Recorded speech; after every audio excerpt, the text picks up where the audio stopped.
సొంత పార్టీ నేతలపై చంద్రబాబు వ్యవహరించిన తీరు మరోమారు బట్టబయలైంది.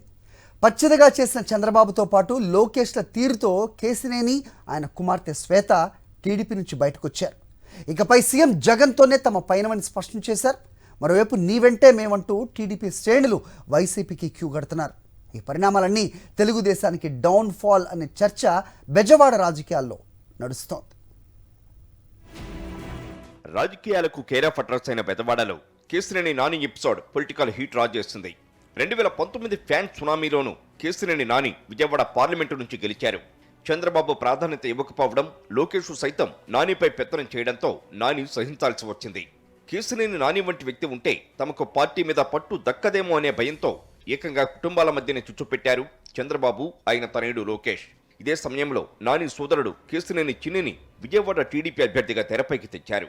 అన్ని రకాలుగా కూడా అవమానపడ్డా. నేను దగా జరిగింది నాకు. అప్పుడే అంతకుముందే నేను ఏదైతే 2013 నుంచి మరి ఆ రోజు చంద్రబాబు నాయుడు గారు వచ్చి నువ్వు కంపల్సరీగా విజయవాడ పార్లమెంటు నియోజకవర్గంగా పార్లమెంటు అభ్యర్థిగా పోటీ చేయాలి అన్నప్పుడు పాదయాత్ర దగ్గర నుంచి ఆ రోజున ఒకేసారి 4-5 ఎలక్షన్లు వచ్చినాయి. ఏది బిఫోర్ జనరల్ ఎలక్షన్. నా టికెట్ మళ్ళీ వేరే వాళ్ళకి ఇద్దామని చెప్పి అప్పుడే నా మీద ఆయన నన్ను వాడుకుని వదిలేద్దామని చూశారు. కానీ ప్రజాబలం కానీ ప్రజల నుంచి ఆందోళన వచ్చిన తర్వాత తప్పక టికెట్ ఇవ్వడం జరిగింది. ఆ తర్వాత చూశారు మీరు పరిణామాల్లో. ఏడాదిన్నర కాలంగా సాగుతున్న ఈ కుంపటిని మరింత రాజేసేందుకు తిరువూరు సభను చంద్రబాబు టీం వేదికగా చేసుకున్నాయి. తిరువూరులో చంద్రబాబు రా కదలేరా సభ ఏర్పాట్ల కోసం ఏర్పాటు చేసిన సమన్వయ కమిటీ సమావేశంలో ఏకంగా నాని, ఆయన వర్గంపై దాడులు కుదికారు. ఈ ఘటనతో ఒక్కసారిగా నాని దిగ్భ్రాంతికి గురయ్యారు. పార్టీ కోసం ఆస్తులు అమ్ముకుని, వ్యాపారాలు పోగొట్టుకుని అప్పుల పాలైపోయిన నిబద్ధతతో అధినేత కోసం నిలబడితే తనకు దక్కిన ప్రాధాన్యం ఇదేనా అంటూ నాని ఆవేదన వ్యక్తం చేశారు. తిరువూరు సభకు దూరంగా ఉండాలని, అలాగే పార్టీ కార్యక్రమాలకు సైతం దూరంగా ఉండాలని, ఈసారి విజయవాడ ఎంపీ టికెట్ కూడా ఇచ్చేది లేదంటూ చంద్రబాబు తన దూతలతో వర్తమానం పంపించారు. నా వ్యాపారం వదులుకున్నా. ఇప్పుడు నేను నా అమ్ముకున్న ఆస్తులు వాల్యూ చేస్తే 2000 కోట్లు ఉంటాయి.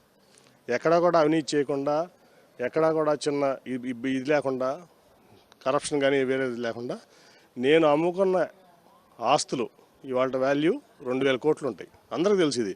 నా వ్యాపారం మానుకున్నా. నన్ను అన్ని రకాలుగా ఇబ్బంది పెట్టి వ్యాపారం కూడా మానుకునేటట్టు చేశారు.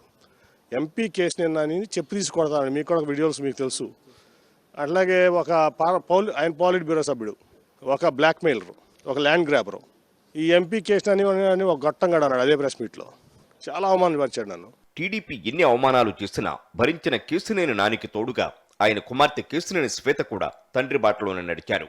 తమకు గౌరవం దక్కని చోట ఉండటం వృధా అని భావించిన మరుక్షణంలోనే తాను ప్రాతినిధ్యం వహిస్తున్న విజయవాడ కార్పొరేషన్ పరిధిలోని 11వ డివిజన్ కార్పొరేటర్ పదవికి రాజీనామా చేసి దాన్ని ఆమోదించాలని మేయర్ను కోరారు. ఈరోజు విజయవాడ మున్సిపల్ కార్పొరేషన్ 11వ డివిజన్ కార్పొరేటర్గా నేను రాజీనామా చేయడం జరిగింది. మేయర్ గారికి నా రాజీనామా పత్రం అనేది ఇవ్వడం జరిగింది. ఆమె ఆమోదించి అలాగే దాని మీద సైన్ చేసి ఇస్తామని చెప్పి తెలియజేశారు.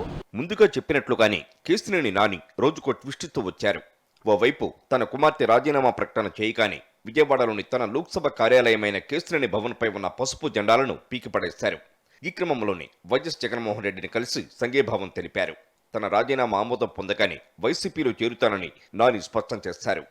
అలాగే ఇవాళ మర్యాదపూర్వకంగా జగన్మోహన్ రెడ్డి గారు కలిశారు. ఎందుకంటే ఆయన ఒక క్రెడిబిలిటీ ఉన్న వ్యక్తి. పేద ప్రజల కోసం ఆయన పడే తప్ప నాకు తెలుసు. ఈరోజు మాటలో ఇంకా బాగా అర్థమైంది నాకు మొదటి నుంచి తెలుసు ఆయన పేద ప్రజల కోసం పరితపించే వ్యక్తి. సరే కోవిడ్ వల్ల కొంత ఆర్థిక ఇబ్బందుల్లో కొంచెం డెవలప్మెంట్ కొంచెం లేట్ అయినా ఇప్పుడు హ్యాపీనెస్ మ్యాటర్స్. ప్రజలు, పేద ప్రజలు, నిరుపేద ప్రజలు హ్యాపీగా ఉన్నప్పుడు డెవలప్మెంట్ ఆటోమేటిక్గా వస్తుంది. మన మైండ్ ఫ్రెష్గా ఉంటే, మైండ్లో హ్యాపీనెస్ ఉంటే డెవలప్మెంట్ ఆటోమేటిక్గా వస్తుంది. ఆ ప్రాసెస్లో ఆటోమేటిక్గా జరుగుతుంది. కేసినేని నాని టీడీపీకి గుడ్ బై చెప్పగానే ఎన్టీఆర్ జిల్లా టీడీపీలో ప్రకంపనలు మొదలయ్యాయి.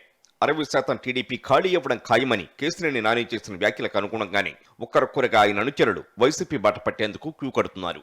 తమకు ప్రాధాన్యం లేని చోట ఉండలేమంటూ టీడీపీని వీడేందుకు సిద్ధంగా ఉన్నారు. ఈ క్రమంలోనే తిరువూరుకు చెందిన టీడీపీ నేత, మాజీ ఎమ్మెల్యే నల్లగట్ల స్వామిదాసు ఆయన సతీమణితో కలిసి టీడీపీకి రామరాం చెప్పేశారు. జగన్మోహన్ రెడ్డి గారు ఏదైతే టాస్క్ అప్పచెప్తారో, ఏ బాధ్యత అప్పచెప్తారో, ఆయన్ని రెండోసారి ముఖ్యమంత్రి చేయటం కోసం నా శక్తి వంచన లేకుండా మేము ఇద్దరం కూడా దంపతులు కృషి చేస్తామని చెప్పి తిరిగి రాష్ట్రానికి జగన్మోహన్ రెడ్డి గారు ముఖ్యమంత్రి కాబోతున్నారని చెప్పి దానికి పరిణామాలే కృష్ణా జిల్లాతో స్టార్ట్ అవుతున్నాయని చెప్పి నేను తెలియజేసుకుంటా ఉన్నాను. కేసినేని నానితో మొదలై శ్వేత స్వామిదాసు రాజీనామాలతో కొనసాగుతున్న ఈ రాజీనామాల పర్వం ఇకపై కూడా కొనసాగడం ఖాయమని బెజవాడ రాజకీయాల్లో చర్చ నడుస్తోంది. టీడీపీ క్రమంగా పతనం వైపు అడుగులు వేయడం ఖాయంగా కనిపిస్తోందంటున్నారు కొందరు రాజకీయ విశ్లేషకులు.